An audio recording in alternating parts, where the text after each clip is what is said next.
A dream to bring India to the Olympics and our shared dream to bring the Olympics to India. जय हिंद दोस्तों, जब भी कोई बड़ा इवेंट होता है तो हम हिंदुस्तानियों का उत्साह एकदम चरम पर होता है। चाहे बात क्रिकेट के वर्ल्ड कप की हो या फिर फुटबॉल में परफॉर्म कर रहे सुनील छेत्री की हो या फिर हाल ही में कंप्लीट हुए पेरिस ओलंपिक की बात हो। पेरिस ओलंपिक में हमारे एथलीट्स ने 6 मेडल सिक्योर किए और इसके बाद देश में चर्चा चल रही है और ये टॉपिक बहुत ज्यादा डिस्कस किया जा रहा है कि क्या इंडिया को नेक्स्ट ओलंपिक जो है वो होस्ट करना चाहिए।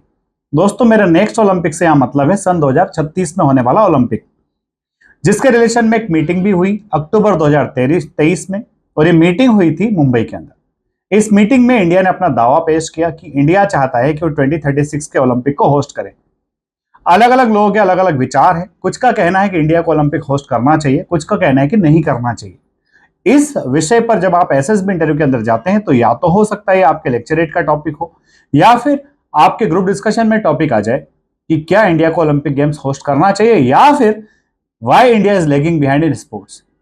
तो दोस्तों, अगर इंडिया ओलंपिक गेम्स होस्ट करता है 2036 में तो इंडिया का सीधा कंपटीशन उन 10 देशों के साथ में है जो इसके लिए अपना दावा प्रस्तुत कर चुके हैं। इन देशों में हॉलैंड, स्पेन, इंडोनेशिया, टर्की ऐसे कई सारे देश हैं जो 2036 का ओलंपिक गेम्स ऑर्गेनाइज करना चाहते हैं। इंडिया भी इसको ऑर्गेनाइज करना चाहता है। इंडिया का इसके पक्ष में दावा है कि इंडिया ने भले ही आज तक ओलंपिक गेम्स को होस्ट नहीं किया है, बट इसके पहले इंडिया एशियन गेम्स को 2 बार आयोजित कर चुका है। साथ ही 2010 में हम कॉमनवेल्थ गेम्स भी होस्ट कर चुके हैं।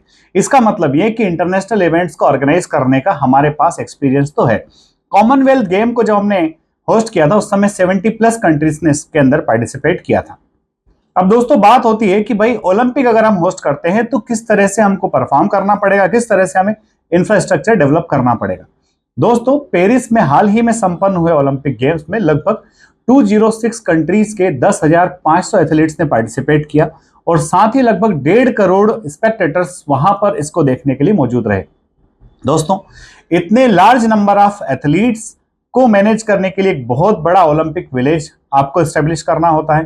साथ ही साथ इतने करोड़ों लोग जब आपके यहाँ स्पेक्टेटर्स बन के आते हैं तो उनके लिए लगभग 15,000 से 16,000 होटल के रूम्स आपको बनाने होते हैं, फैसिलिटी डेवलप करना होती है।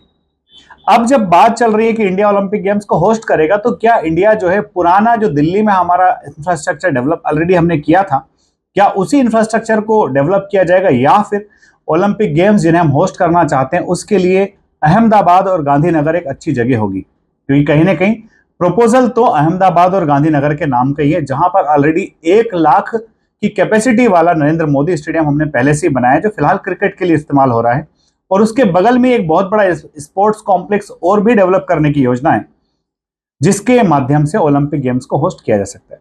दोस्तों, अगर इंडिया ओलंपिक गेम्स होस्ट करता है तो इसके अंदर कई सारे फायदे हैं। उसमें सबसे बड़ा फायदा तो यह है कि जब कोई इवेंट हमारे घर में ही आयोजित होता है तो उस इवेंट में दर्शकों का उत्साह तो होता ही होता है, बट साथ ही साथ हमारे जो एथलीट्स होते हैं उनका भी परफॉर्म करने का काफी जज्बा रहता है। ऐसा हमने क्रिकेट के दौरान देखा भी है कि क्रिकेट के कुछ इवेंट्स हमने इंडिया में होस्ट किए और वो वर्ल्ड कप हमने इंडिया में होस्ट किया और साथ ही साथ उनको जीते भी। तो जब 2036 में ओलंपिक हमारे यहाँ ऑर्गेनाइज हो रहा होगा तो अगर आज से हम अपने 10 to 12 ईयर्स के अपने जो बच्चे एथलीट्स हैं, जूनियर एथलीट्स हैं, जो आज अपना कैरियर एथलेटिक्स में बनाना चाहते हैं, अगर उन पर आज से ही फोकस करना शुरू करें तो 10 साल के बाद वो बच्चे हमारे बहुत अच्छे एथलीट्स के तौर पर आ सकते हैं। दोस्तों, ओलंपिक्स ने हमें कई सारे बहुत अच्छे एथलीट्स दिए हैं। उसमें सबसे पहला मेडल जीतने वाले जाधव से लेकर के कर्णम मल्लेश्वरी, अभिनव बिंद्रा, राजवर्धन सिंह राठौर और हाल ही में हमारे चमके हुए सितारे जिसमें पीवी सिंधु और नीरज चोपड़ा और मनु भाकर शामिल है। तो अगर इस तरह के वर्ल्ड लेवल के इवेंट्स अगर इंडिया में होते हैं तो डेफिनेटली इंडिया का जो सॉफ्ट पावर है स्पोर्ट्स के अंदर उसका दबदबा कायम होगा। दोस्तों, हमने देखा कि आजादी के तुरंत बाद से हमारे फुटबॉल की टीम काफी स्ट्रांग थी, उसके बाद में हमने हॉकी में भी अपने जलवा दिखाया और आज अगर हम देखें तो इंडिया जो है क्रिकेट के अंदर सिरमौर बनकर के बैठा हुआ है।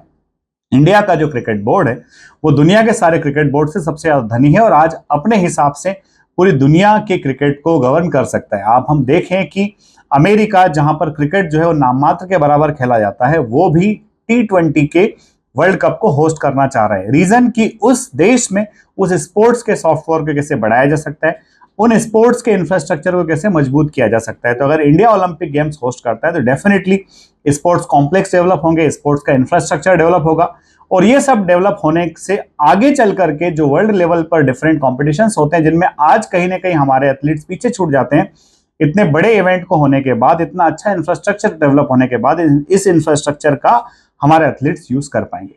साथियों, सिर्फ स्पोर्ट्स इंफ्रास्ट्रक्चर ही डेवलप नहीं होगा। जब ओलंपिक गेम्स को हम होस्ट कर रहे होंगे तो जिस भी सिटी में इसको होस्ट करने वाले होंगे तो वहां पर बाकी दूसरे इंफ्रास्ट्रक्चर भी डेवलप होंगे। उसके अंदर जो है लोकल मेट्रो के डेवलपमेंट से लेकर के डिफरेंट सिटीज की उस सिटी से कनेक्टिविटी, और भी मेट्रो रेल और तमाम सिक्योरिटी तमाम जो है इंफ्रास्ट्रक्चर डेवलप होंगे, जिससे डेफिनेटली उस पर्टिकुलर स्टेट की इकोनॉमी में बहुत बड़ा उछाल आएगा।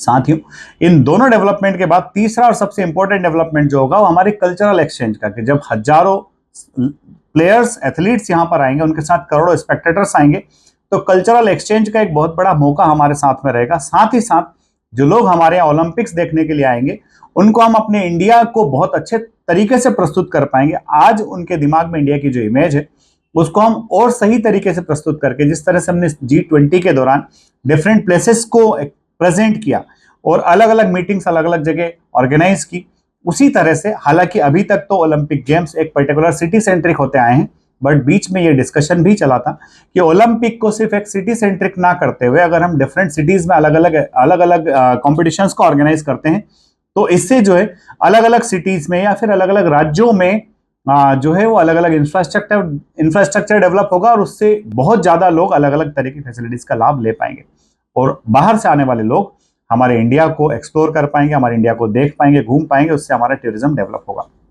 साथ ही साथ एक पहले ओलंपिक गेम्स एक ही सिटी में ऑर्गेनाइज करने का कॉन्सेप्ट होता था कि ज्यादा से ज्यादा लोग विदेशों से देखने आए, बट आज की तारीख में जब हम देखें तो गेम्स का जो ग्राउंड पर विजुअलिटी है उससे ज्यादा विजुअलिटी कहीं ना कहीं टेलीविजन पर हो गया है, या फिर आप कहिए कि आपके सोशल मीडिया के थ्रू हो गया है।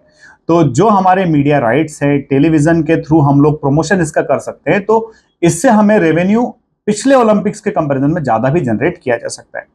दोस्तों, और भी कई सारे ऐसे बेनिफिट्स हैं जो ओलंपिक गेम्स को होस्ट करने से इंडिया को डायरेक्टली या फिर इनडायरेक्टली मिलेंगे।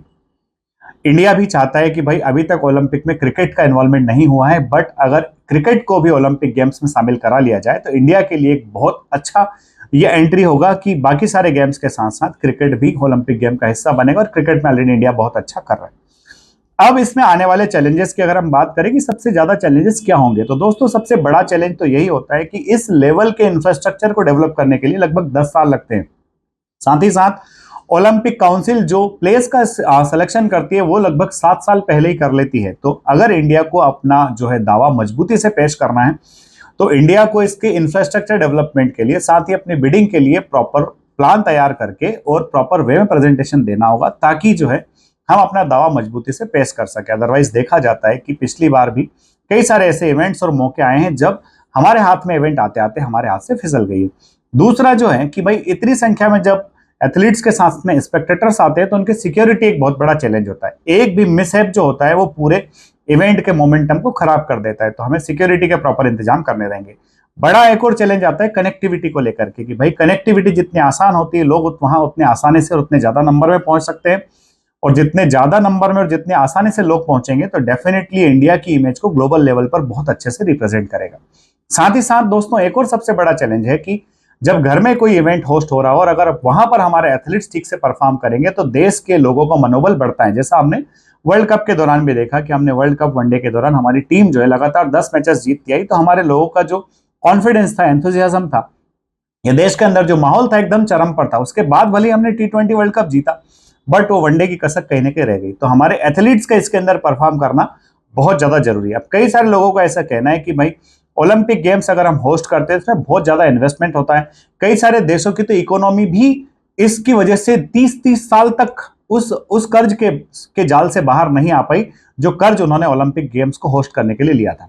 बट मुझे पूरा यकीन है कि इंडिया जो है वर्ल्ड की इकोनॉमीज के अंदर काफी बेहतर परफॉर्म कर रहा है, और आने वाले 10 सालों में इंडिया जो है वर्ल्ड की तीसरी सबसे बड़ी जीडीपी होने वाला है। तो कहीं ना कहीं हम इकोनॉमिक प्रोस्पेक्ट में ग्रो कर रहे हैं। इंडिया के अंदर ग्रोथ की बहुत बड़ी संभावनाएं मौजूद है। तो इस तरह के इवेंट्स अगर हम करते हैं तो डेफिनेटली वर्ल्ड वाइड हम कहीं ना कहीं और अच्छे से रिकॉग्निशन हासिल कर पाएंगे। साथ ही साथ दोस्तों, जब बात होती है 1.5 करोड़ लोगों को हैंडल करने की, तो इंडिया के पास बहुत वास्ट एक्सपीरियंस है। हमारे देश में कई सारे ऐसे इवेंट्स होते हैं। हम लोगों ने ये भी देखा है कि हर 4 महीने पर, हर 4 साल में हमारे यहाँ पर कुंभ मेले का आयोजन होता है, उसमें भी करोड़ों लोग स्नान करने के लिए पहुंचते हैं। तो जब हम इस तरह का एक्सपीरियंस ऑलरेडी रखते हैं, तो इस इवेंट को ऑर्गेनाइज करना भी हमारे लिए कोई मुश्किल काम नहीं होगा, बशर्ते इसकी प्लानिंग अभी से की जा सकती है। तो दोस्तों, मुझे उम्मीद है कि ये टॉपिक आपको एकदम क्लियर हो गया होगा, आपको बेहतरीन तरीके से समझ में आया होगा। अगर आपको समझ में आया तो अपने दोस्तों तक इसको जरूर शेयर कीजिए, ताकि वो भी ओलंपिक गेम्स इंडिया को होस्ट करना चाहिए या फिर नहीं करना चाहिए के बारे में अपनी राय दे सके। कुछ लोगों की राय ये है कि इंडिया को सीधे ओलंपिक गेम्स ऑर्गेनाइज करने के बजाय, होस्ट करने के बजाय जो है, पहले फीफा वर्ल्ड कप को आयोजित कर लेना चाहिए, क्योंकि फुटबॉल के दर्शक भी बहुत है और इसमें जो है कमाई भी काफी और इन्वेस्टमेंट काफी कम है, और फुटबॉल के लिए ऑलरेडी हमारे पास 10 से 11 स्टेडियम्स मौजूद है। तो इस विषय पर आपकी क्या राय है, कमेंट बॉक्स में जरूर लिखिए। अगले वीडियो में जल्द ही मिलते हैं। जय हिंद, जय भारत, इंकलाब जिंदाबाद, भारत माता की जय।